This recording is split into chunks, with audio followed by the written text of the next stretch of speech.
রাজ্যে ভোটার তালিকার বিশেষ নিবিড় সংশোধনের কাজে আর ক্ষমতা বা দায়িত্ব কোনোটাই থাকলো না ইআরওদের। আগে তারা শুনানি করতেন এবং চূড়ান্ত সিদ্ধান্ত নিতেন। আজ থেকে তা আর পারবেন না। শুক্রবার সুপ্রিম কোর্ট নির্দেশ দিয়েছে, তথ্যগত অসঙ্গতির যে সমস্ত ঘটনা ঘটেছে সেগুলির নিষ্পত্তি করবেন কলকাতা হাইকোর্ট নিযুক্ত আধিকারিকেরা। তাদের নির্দেশই সরাসরি সুপ্রিম কোর্টের নির্দেশ হিসাবে গণ্য করা হবে। নির্বাচন কমিশনের মাইক্রো অবজারভার এবং রাজ্যের নিযুক্ত অফিসারেরা এই বিচারকদের সাহায্য করবেন। সুপ্রিম কোর্টের পর্যবেক্ষণ, রাজ্য ও নির্বাচন কমিশনের মধ্যে পারস্পরিক অবিশ্বাস তৈরি হয়েছে।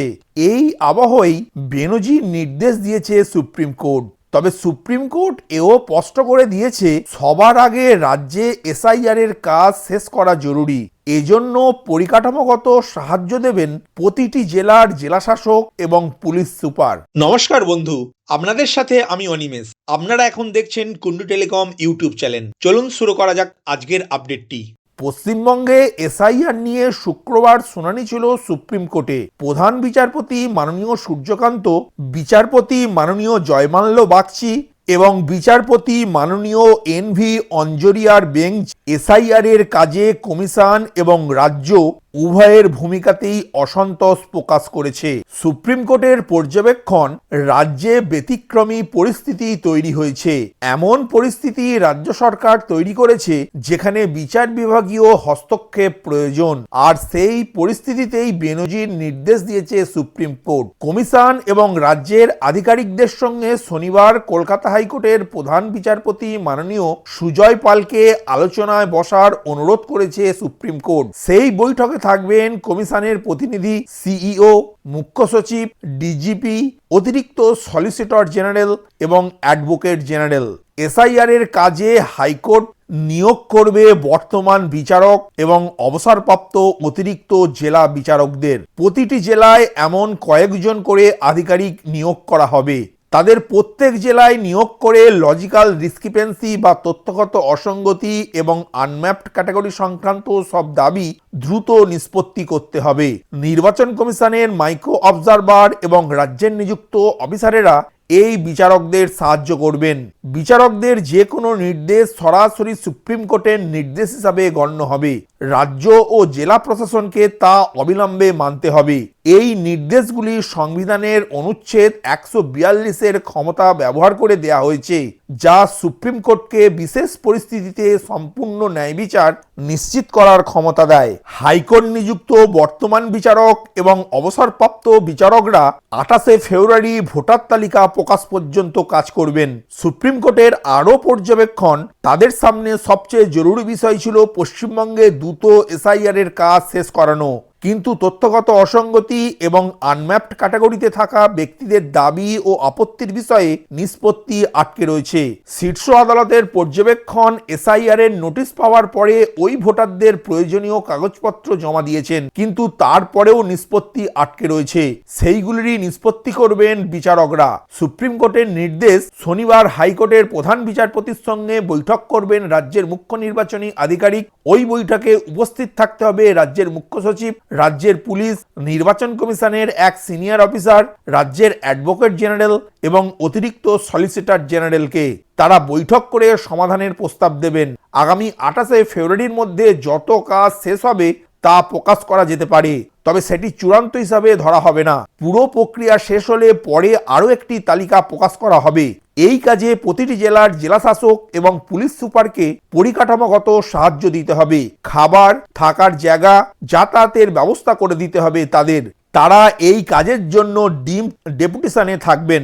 দুই ধরনের ভোটারকে শুনানিতে নথি যাচাইয়ের জন্য ডেকেছিল নির্বাচন কমিশন।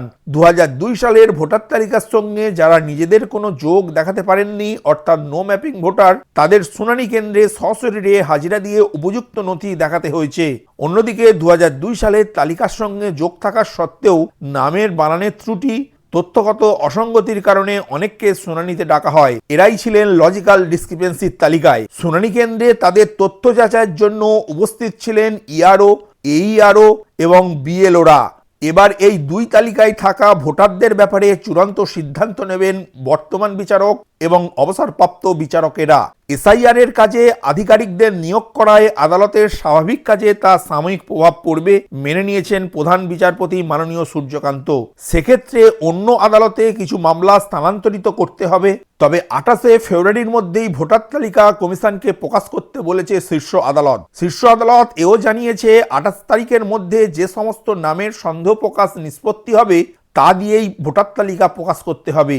কিন্তু বিচার বিভাগীয় আধিকারিকদের খুব বেশি দিন এই কাজে নিযুক্ত রাখা যাবে না। সময়ের মধ্যে এসআইআর এর কাজ যাতে শেষ হয়, রাজ্য সরকারকে তার জন্য কমিশনের সঙ্গে সামঞ্জস্যপূর্ণ সহযোগিতার নির্দেশ দিয়েছে শীর্ষ আদালত। এসআইআর এর কাজকে কেন্দ্র করে রাজ্য এবং কমিশনের প্রধান সংঘাত মূলত গ্রুপ বি আধিকারিকদের নিয়ে। কমিশনের অভিযোগ, বারবার আবেদন করা হলেও রাজ্য সরকার পর্যাপ্ত গ্রুপ বি আধিকারিক দেয়নি, দেয়া হয়েছে গ্রুপ সি বা আরও নিম্নপদস্থ আধিকারিকদের। করণিক শ্রেণীর আধিকারিকদের দিয়ে এসআইআর এর মতো কাজ কিভাবে হবে তা নিয়ে প্রশ্ন তুলেছে সুপ্রিম কোর্ট। কমিশনের আইনজীবী আদালতে জানান, তারা এসআইআর এর কাজে সাহায্যের জন্য রাজ্যের কাছে গ্রুপ বি আধিকারিক চেয়ে চিঠি দিয়েছিলেন, কিন্তু জবাবে রাজ্য সরকার জানিয়েছে কমিশনের আবেদন বিচারাধীন।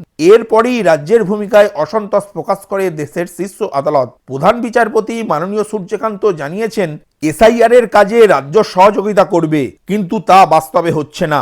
আমরা দুটি পরিস্থিতি বুঝতে পারছি, হয় আপনাদের পর্যাপ্ত সংখ্যক গ্রুপ বি কর্মী নেই, যা একটি আইনি বাধ্যবাধকতা, নয়তো আপনারা তাদের ছাড়তে চাইছেন না। সেক্ষেত্রে ইআরও বা এইআরওর কাজের জন্য কমিশন কর্মী আনতে পারবে অন্য রাজ্য থেকে। সুপ্রিম কোর্টের পর্যবেক্ষণ, নিয়ম অনুযায়ী ইআরও হিসাবে রাজ্যকে গ্রুপ এ পর্যায়ের অফিসার অর্থাৎ এসডিও বা এসডিএম র্যাঙ্ক অফিসারদের নিয়োগ করতে হয়। কিন্তু রাজ্য কোন র্যাঙ্কের অফিসার দিয়েছে তা নিয়ে দুই পক্ষের মধ্যে গুরুতর বিরোধ রয়েছে। এই র্যাঙ্ক যাচাই করা এখন আদালতের পক্ষে সম্ভবপর নয়। মাননীয় বিচারপতি জয়মাল্য বাগচি এ বিষয়ে জানিয়েছেন, তথ্যগত অসঙ্গতি বিচার করতে কমিশন কর্মী নিয়ে এলে তাদের বাংলা বানান বুঝতে সমস্যা হতে পারে। এ বিষয়ে রাজ্য জানিয়েছে, বিচার বিভাগীয় আধিকারিক আনা হলে তাতে রাজ্যের কোনো আপত্তি নেই। সুপ্রিম কোর্ট জানায়, কলকাতা হাইকোর্টের প্রধান বিচারপতিকে কর্মরত জেলা বিচারক এবং অবসরপ্রাপ্ত জেলা বা অতিরিক্ত জেলা বিচারকদের নিয়োগ করতে হবে। প্রসঙ্গত, নির্বাচন কমিশন বা অন্য অভিযোগের ভিত্তিতে পুলিশ কয়েকটি ক্ষেত্রে পদক্ষেপ করেনি, তাই ওই বিষয়ে রাজ্য পুলিশের ডিজিকে হলফনামা দিতে হবে বলে জানিয়েছে সুপ্রিম কোর্ট। জানাতে হবে কত অভিযোগ পেয়েছেন এবং কি ব্যবস্থা নিয়েছেন। আগামী 10ই মার্চ পরবর্তী শুনানি হবে এসআইআর বিষয়ে সুপ্রিম কোর্টে। সেই দিন হলফনামা দিয়ে জানাতে হবে রাজ্যের ডিজিকে। শীর্ষ আদালত আরও জানায়, রাজ্যে আইন শৃঙ্খলা পরিস্থিতি বজায় রাখতে না পারলে রাজ্য পুলিশের ডিজির বিরুদ্ধে পদক্ষেপ করা হতে পারে। ডিজির আইনজীবী সওয়াল করে জানান, কমিশন অসত্য বলছে। মাননীয় প্রধান বিচারপতি সূর্যকান্ত কমিশনকে প্রশ্ন করেছেন, পুলিশ প্রশাসনের বিরুদ্ধে কেন পদক্ষেপ করা যাচ্ছে না। কমিশন এ বিষয়ে জানায়, আদালতে মামলাটি বিচারাধীন থাকায় তারা এ নিয়ে সিদ্ধান্ত নিতে দ্বিধাগ্রস্ত। এসআইআর এর কাজ করানোর জন্য রাজ্যে কেন্দ্রীয় বাহিনী আনার পরামর্শ দেয় কমিশন। সুপ্রিম কোর্ট জানায়, রাজ্য পুলিশের ডিজি এবং সংশ্লিষ্ট জেলাশাসক আদালতের নির্দেশ কার্যকর করার জন্য বিশেষ দায়িত্বে থাকবেন। ভিডিওটি প্রথম থেকে শেষ পর্যন্ত দেখার জন্য ধন্যবাদ। এই ইনফরমেটিভ আজকের আপডেটটি আপনার বন্ধু ও পরিচিতদের জানাতে বেশি বেশি করে শেয়ার করবেন, আর অবশ্যই কমেন্ট করবেন ভিডিও সম্বন্ধে আপনার কোনো ডাউট বা জিজ্ঞাসা থাকলে, এবং আপনার কোনো মতামত জানাবেন। ভালো থাকবেন, সুস্থ থাকবেন।